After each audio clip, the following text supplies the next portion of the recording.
오늘 사도행전 16장 25절에서 34절 말씀 가지고 나와 내 집을 구원하는 이름 예수라는 제목의 하나님 말씀을 함께 나누도록 하겠습니다. 추석 연휴에 벌써 밖을 보면 가을이 온 것이 성큼 느껴집니다. 정말 올여름 더위는 정말 가지 않을 줄 알았는데 이제는 아침 저녁으로 선선하다 못해 날씨가 많이 춥죠. 도로 위에는 오랜만에 부모 형제를 만나기 위한 수많은 차량들의 행렬이 이어집니다. 그 안에 있으면 참 고통스럽겠다라는 생각이 들다가도 이렇게까지 가족들을 만나고 함께하는 것에는 분명히 얻는 것이 참 많기 때문에 그 어려운 길을 가는 것이 아닌가라는 생각을 하게 됩니다. 가족들이 만나서 서로의 안부를 묻고 또 함께 웃고 또 함께 기도하고 또 함께 예배드리는 정말 그 따뜻한 식사에 한 끼에 함께하는 그 가족의 명절의 시간은 얼마나 큰 힘과 위로가 되는지 모릅니다. 그런데 밝은 달에도 뒷면이 있듯이 명절에 밝은 면만 있는 건 또 아닌 것 같아요. 어떤 가정은 간절히 기다리고 고대하는 명절의 만남이지만 또 어떤 가정에는 많은 부담과 상처로 만남을 꺼려하는 가정도 분명히 있을 겁니다. 오히려 모일 때마다 삶에 서로의 여유가 없다 보니 말에 가시도 친 말을 낼 때도 있고 또 좋은 말로 위로하려고 했다가 괜히 말 실수를 하게 돼서 서로의 마음을 찌르게 되는 일들이 얼마나 많이 있습니까? 나름대로는 격려하려고 했는데 그 마음에 서로 마음을 힘들게 하기도 하고 사소한 대화를 그냥 했을 뿐인데 서로를 비교하거나 아니면 비교 당하는 일들을 경험하고 오기도 합니다. 사랑을 느껴야 될 자리에서 그냥 인생의 이야기들을 쏟아내다 보니까 오히려 서로의 마음이 우울하게 가라앉기도 하고 인생의 현실 앞에서 초라해진 나 자신의 모습도 발견하게 됩니다. 그 모든 시간 어찌할 수 없는 스스로의 삶들을 내려놓고 아무런 답도 없는 대화 가운데 만남을 끝내고 돌아올 때가 얼마나 많이 있습니까? 오늘 본문 사도행전 16장은 이와 같이 어찌할 바를 모르는 인생들에게 찾아오시는 예수 그리스도 그 이름의 능력을 기록을 하고 있습니다. 사도행전 16장은 바울과 신라가 한 팀이 되어서 떠난 전도 여행의 이야기 그 중에 하나입니다. 그들은 이제 유럽으로 가는 관문인 빌립보 지역에 가서 복음을 전했죠. 예수 그리스도의 이름을 전하는 곳마다 놀라운 일들이 일어났는데 그 중에 14절과 15절은 한 사람과 그 집안의 회심을 이렇게 기록을 하고 있어요. 함께 읽어볼까요? 두아디라시에 있는 자색 옷감 장사로서 하나님을 섬기는 루디아라 하는 한 여자가 말을 듣고 있을 때 주께서 그 마음을 열어 바울의 말을 따르게 하신지라 그와 그 집이 다 세례를 받고 우리에게 청하여 이르되 만일 나를 주 믿는 자로 알거든 내 집에 들어와 유하라 하고 강권하여 머물게 하니라. 아멘. 빌립보 지역에서 복음을 전했을 때 너무 좋은 일이 일어났죠. 자주장사 루디아가 예수님을 믿게 됐어요. 거기에 대한 감격과 은혜로 좋은 것을 사랑하는 가족들과 나누고 싶었죠. 바울과 신라를 자신의 집으로 초대하여서 온 가족들에게 예수 이름의 능력을 전해주게 하였고 그 안에서 많은 사람들이 그 가족들이 세례를 받았다.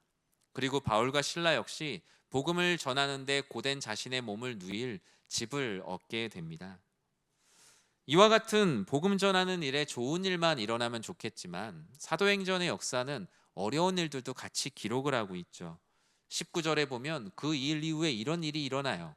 여종의 주인들은 자기 수익에 소망이 끊어진 것을 보고 바울과 신라를 붙잡아 장터로 관리들에게 끌어갔다. 어떤 일입니까? 바울과 신라가 복음을 전하는 가운데 점치는 귀신 들린 한 어린 여종을 보게 됩니다. 너무나 불쌍하잖아요. 고쳐주었어요. 예수님의 이름으로 치유의 능력을 선포하자 모든 귀신 들린 것이 떠나게 돼요. 그럼 주변에 있는 사람도 너무 잘 된다 축하해라고 해야 되는데 축하해주지 못하는 사람이 있었는데 그 점치는 여종으로 돈을 버는 그 여종의 주인이었던 것이죠. 얘는 계속 귀신 들려 있어야 내가 돈을 버는데 귀신이 떠나가서 돈을 못 벌게 되었다며 바울과 신라가 우리 동네를 시끄럽게 하는 사람이라며 지역 관리에게 고발을 합니다. 근데 여러분, 이런 일로 이렇게 쉽게 구속이 되겠어요? 잘 안 되겠죠. 당시 역사학자들은 이미 그 지역이 여러 유명한 상인들, 그리고 관리들, 그리고 부패한 종교 지도자들이 이미 유착되어 있는 아주 안 좋은 상태였다라고 말하죠. 그래서 바울과 실라는 이 일로 인해서 깊은 감옥에 갇히게 됩니다. 어떤 변론도 하지 못한 채 언제 나올지 모르는 감옥에 갇히는 삶. 그 상황을 한 문장으로 표현하자면 정말 어찌할 수가 없는 상태에 이른 겁니다. 인간의 한계 끝에서 느끼는 막막함, 과연 이 선교 여행을 계속 해나갈 수 있을 것인가라는 이 멈춤에 대한 두려움, 마음에 떨어져 내린 듯한 낙심의 상태에 그들은 놓이게 되죠. 하지만 오늘 본문은 사람이 이와 같이 어찌할 바를 모를 때도 부를 수 있는 이름, 그 예수 이름의 능력을 오늘 본문 가운데 보여주고 있습니다. 16장 25절에 보면 그들이 막막한 가운데 행했던 일들을 이렇게 기록합니다. 함께 읽겠습니다. 한밤중에 바울과 실라가 기도하고 하나님을 찬송하며 죄수들이 듣더라. 아멘. 여러분, 예수의 이름이란 무엇인가? 그것은 바로 절망의 한복판에서도 찬송하게 하시는 예수의 이름, 그 안에 능력이 있음을 여러분 믿으시기 바랍니다. 귀신 들린 사람의 자유 없음의 자유를 선포하였는데 오히려 그들은 자유를 반대로 빼앗기게 되었죠. 로마의 감옥은 크게 세 종류가 있어요. 보통 감옥이 있어요. 이 보통 감옥은 뭐냐면 햇빛도 쬐을 수 있고 산책도 할 수 있어요. 뭐 어떤 사람들이 가겠습니까? 아무래도 유력한 사람들이 많이 가겠죠. 그 밑에는 내옥이 있습니다. 그 내옥에는 일반적인 범죄자들이 있고 그 밑에는 지하옥이라고 불리는 감옥이 있어요. 바울과 실라는 이 내옥과 지하옥 사이에 있는 어떤 공간에 수감되었다라고 성경은 말합니다. 하지만 그들은 지하옥보다 못한 푸대접을 받게 됩니다. 양발과 양손의 착고가 메인 채로 벽에 고정이 되었죠. 조금의 희망도 없는 상태에 놓이게 되었습니다. 여러분이 어찌할 수가 없다, 내가 해도 소용이 없다라는 생각이 들 때 어떤 마음이 먼저 좀 찾아오십니까? 보통 사람들은 포기하거나 체념하는 마음이 가장 먼저 찾아올 거예요. 성경에서도 엘리야가 정말 그 바알의 선지자들과 함께 승리했는데도 여전히 이세벨이 자신을 죽인다라는 말을 듣는 순간 이 엘리야가 엄청나게 체념을 해요. 와, 내가 그 800명이나 넘는 선지자들하고 이겨도 여전히 나의 목숨은 간당간당하구나. 그 마음 가운데 너무나 체념을 해서 하나님으로부터 떠나서 로뎀 나무 아래에 있을 때 하나님께서 그를 찾아와서 여호와의 천사를 통해 어루만지시며 그들을 먹이고 다시 40주 40야를 달려갈 은혜를 주셨죠. 내 생명을 거두어 달라라고 말하는 엘리야를 오히려 주님께서는 그의 생명을 돌보시고 다시 일어설 힘을 주셨어요. 사람들은 인간적인 한계 앞에 이렇게 포기하고 체념하거나 아니면 오히려 분노로 그 모습이 드러나기도 합니다. 내 안에 나를 탓할 수가 없으니 남 탓을 하고 다른 사람에 대한 감정을 쏟아놓기도 합니다. 광야에서 그들이 어려움 가운데 있을 때 계속 모세를 찾아와서 원망하고 차라리 애굽의 노예가 됐으면 좋았을 것을 너 때문에 우리가 이렇게 왔다라며 감정을 쏟아내는 모습을 우린 출애굽기와 민수기의 수많은 말씀들을 통해 보게 되죠. 그뿐만 아니라 문제를 회피하려고 하는 사람들, 현실을 도피하고 부정하고 자취를 감추는 사람들, 게임이나 술이나 도박 등 여러 가지 중독의 자신을 내어주며 이 감정을 이기지 못하는 사람들이 얼마나 많이 있습니까? 그러나 믿음의 사람들은 절망의 한복판에서도 부를 수 있는 이름이 있는데 오늘 본문에 말하는 바로 예수의 이름입니다. 하나님을 믿는 사람들 역시 내가 어찌할 수 없다라는 상황 가운데 분명히 내가 아무것도 할 수 없다는 무력감을 깨닫는 건 믿지 않는 사람들하고 똑같아요. 그런데 그 뒤가 달라요. 예수의 이름이면 내가 무언가 다시 시작해 볼 수 있다라는 일말의 믿음. 그 믿음은 당장의 무언가를 원하기보다 하나님께서 내 안에서 일을 시작하시겠구나라는 생각이 들자 하나님을 먼저 찬송하게 돼요. 그래서 바울과 실라가 아직 그들의 갇힌 것이 풀리지도 않고 메인 것의 자유함도 없었지만 하나님께서 풀어주신다고 약속한 것도 아직 없었지만 이것을 행하실 하나님을 생각만 해도 하나님을 찬송하고 싶어진 거죠. 내 삶은 여전히 감옥에 있고 여전히 매여 있지만 하나님께서 이것을 행하실 것을 기대하고 믿으니 벌써 마음의 기쁨이 차고 넘치는 거죠. 그들은 그 기쁨을 가지고 하나님을 찬송했다라고 말해요. 이 절망에서 구원하실 하나님의 위대하심에 대한 신앙을 고백하고 있는 것이죠. 예수의 이름이란 바로 이런 것입니다. 우리를 절망의 한복판 가운데 있을 때 그 상황을 먼저 변화시키기보다 그 상황을 변화시킬 하나님에 대한 믿음을 갖게 하시고 그 믿음을 통해 우리가 자발적으로 하나님을 찬송하게 하는 것이 바로 예수 이름의 능력이에요. 바울과 실라가 감옥 가운데서 주님을 찬송하자 그곳에 갇혀 있던 죄수들이 그 찬송의 소리를 들었다라고 말해요. 이 듣더라라는 말은 한글 성경으로는 되게 압축돼서 번역을 했지만 원문의 뜻 그대로 하면 주의 깊게 귀 기울여서 바울과 실라의 찬송 소리를 들었다라고 기록을 합니다. 당시 죄수들, 죄를 짓고 온 사람들도 많이 있을 것이고 아마 자신을 충분히 변론하지 못할 채 주변 사람들의 말로 인해 억울하게 감옥에 갇힌 사람들도 정말 많이 있었을 거예요. 그들이 죄를 지었든 짓지 않았든 지금 이 감옥 가운데서 스스로 어찌할 바 없는 인생이라는 건 모두 다 같습니다. 그 감옥 가운데 여러분 어떤 소리가 들렸겠습니까? 죄를 지어서 감옥에 갇힌 사람은 내가 왜 죄를 지었을까라는 후회의 소리가 있었을 거예요.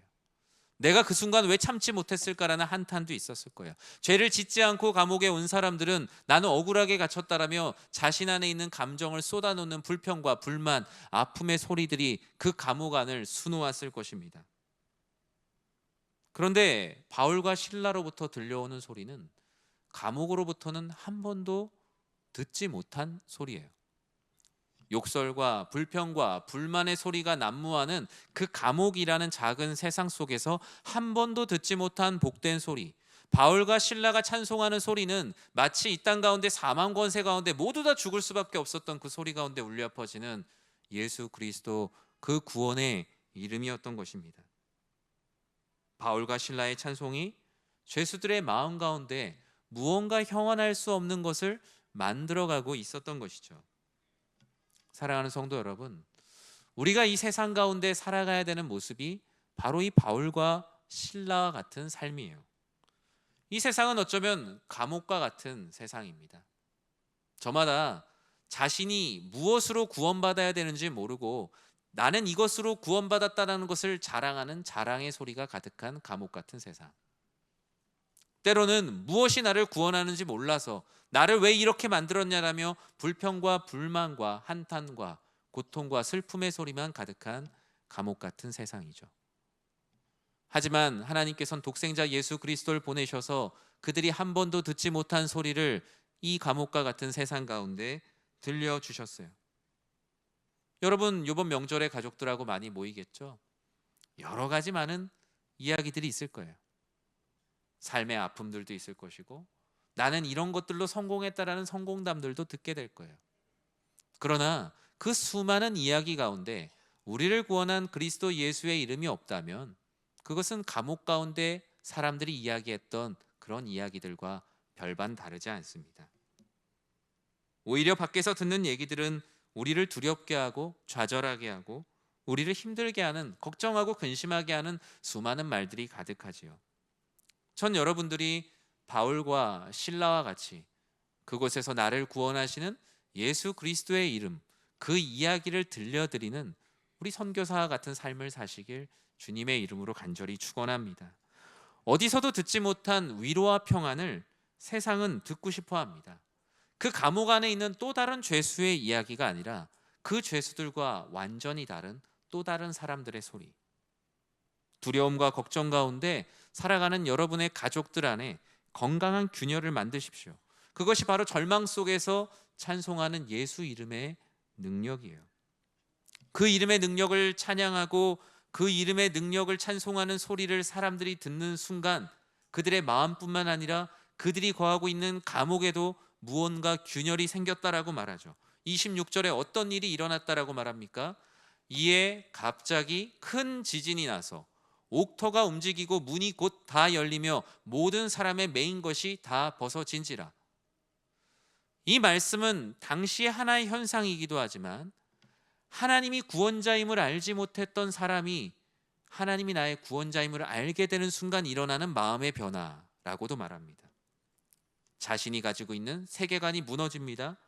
큰 지진이 나고 내가 가지고 있는 모든 관념의 터가 움직이고 내 안에 있는 닫혀있는 모든 문들이 다 열리며 모든 매인 것들이 다 벗어지게 되었다. 바로 예수의 이름은 저마다 갇힌 삶을 살아가는 무너진 인생을 일으켜 세우는 능력이 있죠. 죄수들의 갇혀있는 옥터가 무너지고 모든 문이 열립니다. 모든 매인 것이 열리게 되자 바울과 죄수들은 자유함을 얻었다라고 생각을 하겠죠. 그들에게 이 일은 무엇이겠습니까? 살아나는 기적이죠. 그런데 이 살아나는 기적 가운데 웃지 못하는 사람이 있어요. 바로 그 감옥을 지키는 간수죠. 죄수들과 바울과 실라에게는 이 감옥이 열린 것이 살아나는 기적이지만 간수들에게는 뭐겠습니까? 죽어야 할 비극입니다. 같은 사건인데 누군가에는 살아나는 일, 누군가에는 죽어가는 일이죠. 이런 형태의 인생의 양면, 제로섬 게임과 같은 이 인생이 얼마나 많이 있습니까? 한쪽은 웃고 한쪽은 우는 삶, 한쪽이 웃기 위해 한쪽의 울음을 가져와야만 웃을 수 있는 우리의 인생이 얼마나 많이 있습니까? 예전에 한 목사님이 설교하시면서 그런 얘기를 하셨어요. 성도님들이 오셔서 기도를 하는데 양쪽에서 기도 소리가 들리는 거예요. 한쪽에는 집주인의 기도의 소리가 들려요. 요번에 제가 돈이 너무 필요한데 집 이 전셋값을 좀 올릴 수 있게 기도를 해달라는 거였죠. 세입자의 기도가 들려요. 제가 요번에 돈이 정말 없는데 제발 전셋값이 오르지 않도록 하나님 도와주십시오. 가운데 있는 이 목사님의 마음은 어떤 마음이었겠어요? 누군가에게 기도의 응답은 누군가에게 기도의 응답이 아닐 수도 있겠구나. 그런데 우리의 인생이 많이 그래요. 한쪽이 웃으려면 한쪽이 울어야 하는 마치 스포츠 경기 같은 우리의 인생의 모습이 얼마나 많이 있습니까? 그런데 이런 인생의 양면에 예수 이름의 능력이 선포되면 모두 다 웃을 수 있는 길이 있다라고 말합니다. 그게 바로 성경에서 말하는 길이요 진리요 생명 되시는 그리스도 예수의 구원이에요. 이곳에는 어느 누구도 이긴 자와 진 자가 없습니다. 누군가를 무너뜨려야만 일어날 수 있는 세상이 아니라 서로가 서로의 손을 잡고 모두를 구원할 수 있는 이름이 바로 예수의 이름이라는 거예요. 간수는 이것을 몰랐기 때문에 자신에겐 죽어야 할 비극인 것이죠. 모두가 살아서 기뻐하고 있는데 이 간수에게는 내가 곧 죽겠구나라는 비극적 사건 앞에 그가 어떻게 합니까? 27절과 28절의 간수의 행동과 바울의 권면이 있습니다. 함께 읽겠습니다. 간수가 자다가 깨어 옥문들이 열린 것을 보고 죄수들이 도망한 줄 생각하고 칼을 빼어 자결하려 하거늘 바울이 크게 소리질러 이르되 내 몸을 상하지 말라 우리가 다 여기 있노라 하니 아멘. 간수는 인생의 패자라고 생각을 했죠. 죄수들을 다 놓쳤으니 마땅히 죽을 수밖에 없는 사람이라고 생각을 했습니다. 지금 이 밤은 이 간수에겐 자유의 밤이 아니라 그가 가지고 있었던 모든 것을 빼앗긴 죽을 수밖에 없는 밤이 되었죠. 그런데 바울은요, 이긴 자의 행동을 하지 않습니다. 오히려 같이 살 사람으로 간수에게 다가가죠. 살려고 하는 사람, 그 사람을 막지 못해 죽어야 하는 사람이 있다는 우리의 인생은 얼마나 잔인합니까? 어찌할 바를 몰라 간수는 바울과 실라 앞에 무릎을 꿇었어요. 자신이 오히려 지키고 있던, 자신이 오히려 통제하던 바울과 실라 앞에 오죽 무릎을 꿇을 사람이 없었으면 바울과 실라 앞에 무릎을 꿇었겠습니까? 간수가 뭐라고 말합니까? 30절에 그들을 데리고 나가 이르되 선생들이여 내가 어떻게 하여야 구원을 받으리이까? 어떻게 해야 지금 내가 이 상황 가운데 살 수 있겠습니까? 간수는 완전히 무너진 상태입니다. 많은 죄수들은 도망하였습니다. 그러나 바울과 실라는 상황적 자유를 택한 죄수들과는 달리 이 무너진 사람을 일으키려고 간수에게 다가갑니다. 나도 살아야 하지만 지금 죽어가는 간수에게 복음의 사명을 가지고 나아갑니다. 그리고 그를 일으켜 세우며 우리가 잘 알고 있는 이 유명한 말씀을 바로 이 간수에게 선포하죠. 우리 31절 말씀 함께 읽겠습니다. 이르되 주 예수를 믿으라. 그리하면 너와 내 집이 구원을 받으리라 하고. 아멘. 절망의 자리에서 선포된 주 예수의 이름, 그 이름을 믿는 자는 반드시 건짐을 받을 것이다. 이 말씀은 인생의 벼랑 끝에 있는 간수의 삶을 일으켜 세웁니다. 살아나게 합니다. 어쩔 수 없다고 여겨지는 이 깊은 절망의 밤 가운데 들려오는 주 예수를 믿으라. 그리하면 너뿐만 아니라 너의 집까지 구원을 받게 되리라는 이 말씀은 자신의 노력으로 얻어지지 않은 오직 주의 은혜로 주신 말씀이었던 것이죠. 앞서 간수는 바울과 실라 앞에 무릎을 꿇고 간구했어요. 그러나 바울과 실라는 나에게 무릎을 꿇을 것이 아니라 다른 이름이신 예수 그리스도의 이름 앞에 무릎을 꿇어야 함을 가르쳐 주었죠. 빌립보서 2장 9절에서 11절에도 바로 이 장면을 이런 모습으로 표현을 하고 있어요. 함께 읽을까요? 이러므로 하나님이 그를 지극히 높여 모든 이름 위에 뛰어난 이름을 주사 하늘에 있는 자들과 땅에 있는 자들과 땅 아래에 있는 자들로 모든 무릎을 예수의 이름에 꿇게 하시고 모든 입으로 예수 그리스도를 주라 시인하여 하나님 아버지께 영광을 돌리게 하셨느니라. 아멘. 감옥에 있는 사람이든 감옥을 지키는 사람이든 하늘에 있는 자들이든 땅에 있는 자들이든 심지어 내가 땅 아래에 있다고 생각하는 절망 가운데 있는 사람들이든 모든 무릎을 예수의 이름에 꿇게 하셨다. 이제 이 간수는 자신을 살릴 바울과 실라가 아닌 예수 그리스도의 이름에 무릎 꿇게 된 거예요. 사역을 하다 보면 많은 성도님들을 만납니다. 이전에 사역지에서 한 이런 일이 있었어요. 아침 일찍은 새 가족으로 등록하는 분이 별로 없어요. 예배가 그 교회는 주일 예배가 6시, 8시, 10시, 12시, 2시, 4시 이렇게 있었어요.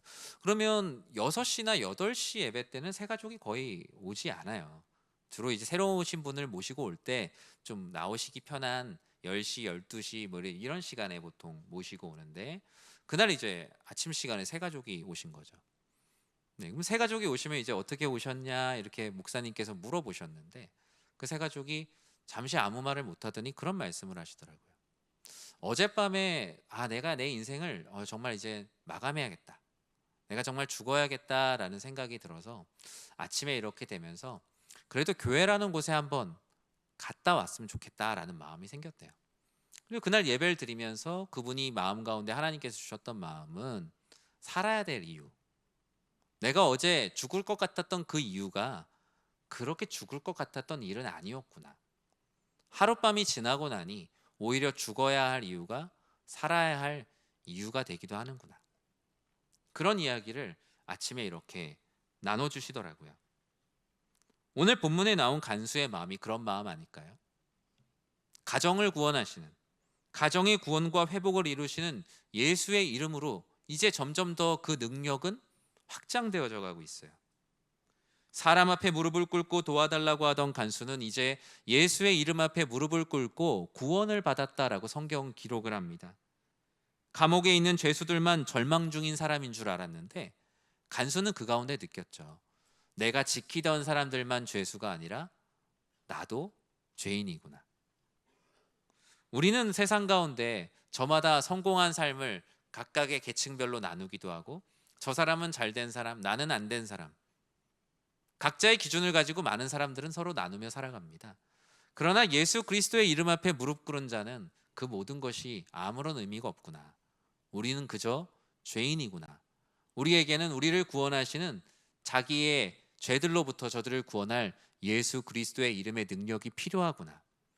간수는 예수님의 이름 앞에 무릎 꿇으며 죄수와 간수 우리 모두는 주님 앞에 죄인이라는 것을 비로소 알게 됩니다.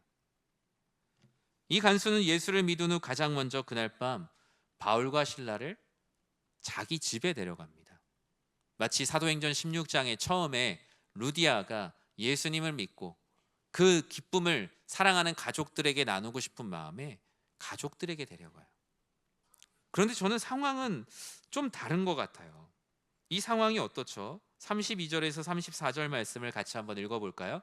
주의 말씀을 그 사람과 그 집에 있는 모든 사람에게 전하더라. 그 밤 그 시각에 간수가 그들을 데려다가 그 맞은 자리를 씻어주고 자기와 그 온 가족이 다 세례를 받은 후 그들을 데리고 자기 집에 올라가서 음식을 차려주고 그와 온 집안이 하나님을 믿음으로 크게 기뻐하니라. 아멘. 여러분, 앞선 루디아의 가정에 왔을 때 상황과 이 간수의 가정에 왔을 때 결과적으로는 그들이 모두 가족들이 세례를 받고 구원을 받았다, 이런 이야기인데, 제가 만약에 그 상황이면 전 이건 되게 다른 상황이라는 생각이 들었어요. 루디아는 지금 평범한 일상 속에 있어요. 장사하다가 예수님 믿게 되고 좋은 일이니까 그 바울과 실라를 불러다가 같이 말씀도 듣고 가족들이 구원을 받아요. 되게 평평해요. 그런데 간수는 어때요? 지금 집에 데려가는 것 말고 남아있는 게 있어요. 뭐가 남아있죠? 그냥 열린 채 남아있는 이 감옥의 문제가 남아있어요. 내일 아침에 자신의 목숨이 어떻게 될지 알지 못하는, 어찌할 수 없는 그 문제가 여전히 남아있다고요. 그런데 간수에게 더 이상 이 문제는 문제가 아니었어요. 그를 구원할 그리스도 예수 이름의 능력이 그의 상황을 압도하고도 남을 만큼 그 은혜가 너무나 풍성했기에 그는 감옥의 문이 열린 채로 그냥 놔두고 바울과 실라를 집으로 데려옵니다. 여러분은 과연 어떠셨을 것 같으세요? 저도 이렇게 생각을 해보니, 이 간수가 바울과 실라를 집으로 데려가는 것은 정말 실로 엄청난 믿음이었구나. 주님께서 그 마음을 주관하시지 않으시면 이건 그냥 결단으로 할 수 있는 일이 아니에요. 그냥 됐고 내일 모르겠고 그냥 일단 집에 와서 같이 밥이나 먹자, 이런 정도의 일이 아니라는 거죠. 가족들에게 내가 만난 예수님을 전합니다. 주님을 찬송합니다. 가족들은 영문도 몰랐지만 그 이야기를 듣고 보니 사랑하는 나의 남편을, 나의 아버지를 죽음 가운데 살려주신 그리스도 예수의 이름의 능력을 믿고 싶어졌어요. 그들은 믿음으로 세례를 받고 온 가족이 크게 기뻐합니다. 그 가족들의 기쁨은 어디서부터 왔을까? 가족들이 과연 기뻐할 수 있었을까? 내일 당장 나의 아버지, 나의 남편이 이 감옥을 지키지 못한 걸로 죽을 수가 있는 문제가 여전히 남아 있는데 어떻게 온 가족이 기뻐할 수 있었을까? 여러분, 이게 바로 예수 이름의 능력을 믿는 신앙생활의 신비예요. 여러분, 예수님을 믿고 여러분의 삶에 모든 문제들이 다 사라졌습니까? 아니에요. 열린 감옥문과 같은 문제들이 여전히 산적해 있어요. 여전히 정말 이 문제들로 인해서 내가 내일 어떻게 되진 않을까? 내 사업에 문제가 생기지 않을까? 내 건강에 어려움이 있진 않을까? 우린 여전히 열린 감옥문과 같은 문제를 가지고 살아가요. 하지만 믿음은 그 모든 것을 초월하여 우리를 기쁘게 합니다. 그것이 바로 성경에서 말하는 그리스도 예수 안에서 화목한 거예요. 우리의 삶의 문제와 어려움들은 여전히 놓여져 있지만 주님을 찬송하면서 나아가는 삶. 말씀을 맺습니다. 교회를 처음 다니게 되면 교회에서 주는 게 있어요. 뭘 주죠, 여러분? 교회에서 집에다 붙여놓으라고 주는 거 있잖아요. 교패죠, 교패. 받은 교패를 각 집의 문에 이렇게 붙여놓는 것을 많이 보셨을 거예요. 우리는 보통 교패를 이렇게 주잖아요. 근데 사역하는 교회들마다 특징이 있는데 어떤 교회는 가면 무조건 목사가 붙여야 돼요. 그래서 제가 교패를 정말 많이 붙였어요. 예. 그래서 그걸 붙일 때 항상 떨리거든요. 삐뚤게 붙이면 잘 안 떼지니까 잘 붙이려고 이렇게 잘 보고 되게 잘 열심히 붙였던 기억이 나요. 우리 교회에 지금 교패가 있지만 옛날 교패를 제가 좀 갖고 있거든요. 옛날 교패에 보면 교패에 이런 문구가 있어요. 빨간색으로 뭐라고 써 있어요? 이 집의 주인은 예수 그리스도입니다. 교패를 예쁘게 붙이는 것 이상으로 중요한 것은 무엇입니까? 교패는 우리의 가정이 예수를 그리스도로 믿는 가정이 되었다라는 일종의 신앙의 고백이에요. 그것은 이 집의 종교가 그냥 기독교다라는 종교 식별패가 아닙니다. 마치 유월절 문설주에 바른 어린 양의 피처럼 우리가 구원받은 백성으로 하나님의 자녀로 살아가겠다라는 이 가정의 신앙 고백이 사실 그 교패에 담겨 있는 것이죠. 여러분, 이번 추석 명절에도 우리는 가족들과 만나며 인생의 잔인한 양면을 계속 만나게 될 겁니다.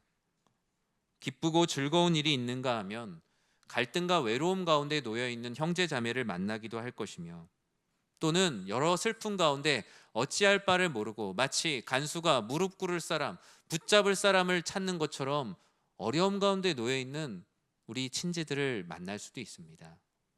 그럴 때마다 하나님께서 바울과 실라의 입술을 통해 주님을 찬송하게 하며 많은 사람들에게 예수의 이름에 무릎을 꿇게 한 것처럼, 저는 여러분들의 삶을 통하여서 가정 전체가 예수 그리스도의 이름의 능력으로 살아가는 계기로 여러분들이 쓰임 받기를 진심으로 축복합니다. 여러분, 오늘 말씀의 결론이 어떻게 납니까? 결론 아시나요? 그 열린 결말로 끝나는 거 아니잖아요. 이 뒤에 보면 뒷이야기가 있어요, 성경에. 간수가 죽을 수밖에 없다고 생각한 어찌할 수 없는 밤이 지납니다. 다음날 아침이 됐어요. 간수의 상관이 간수를 불러다가 책임을 묻지 않고 바울과 실라를 풀어주라라고 명령을 합니다. 알고 보니 로마 시민권을 가지고 있었던 바울을 매질하고 변론도 듣지 않고 감옥에 가둔 것이 상당히 불법적인 행위였다는 것을 그들은 뒤늦게 깨닫게 되죠. 그래서 바울과 실라를 감옥에 가뒀던 것조차 그냥 없던 일로 하고 다 묻어버리기로 한 거예요. 간수 역시 아무런 처벌을 받지 않고 그냥 어제의 일은 없었던 일이야. 전날 밤 죽을 수밖에 없었던 일들이 공식적으로 해결이 됩니다. 제가 군입대하는 우리 청년 성도님들이 있으면 항상 해주는 말이 있습니다. 정말 죽고 싶은 일이 생길 때 하루 지나면 그거 아무것도 아니라고. 그리고 그런 일이 있으면 그 참지 말고 일러. 그냥 거기 다 써서 다 내라고. 왜냐면 정말 죽고 싶은 상황이 있거든요. 그런데 사회에 나와서 보면 되게 우스운 일이잖아요. 그 일로 왜 그렇게 고민했을까? 그 일로 왜 그렇게 걱정했을까? 그냥 옆에 있는 한 사람한테 얘기했으면 끝날 일이었는데 왜 그걸로 그렇게 병든 시간을 보냈을까? 군대에서만 그런가요? 여러분, 직장 생활을 하시고 사업을 하시고 자녀를 키우시고 삶을 살다 보면 그 죽을 것 같은 밤을 지날 때가 있어요. 정말 오늘 밤은 못 보내겠구나. 정말 이젠 못 살겠다 하는 때가 있어요. 바로 그때 예수 그리스도의 이름의 능력을 구하고 기도하십시오. 그러면 갇혀있는 모든 것들 가운데 주님께서 은혜를 주시고 메인 것들은 풀어주시고 자유케 하시고 온 가족이 그때 그 일들 아무 일도 아니었구나, 주님께서 주시는 이름의 능력으로 살아가는 것이구나 라면서 이야기할 그날이 꼭 올 겁니다. 우리 사랑하는 성도님들과 이 가정, 이 명절의 모든 시간들이 바로 그런 복된 시간이 되시길 주님의 이름으로 간절히 축원합니다.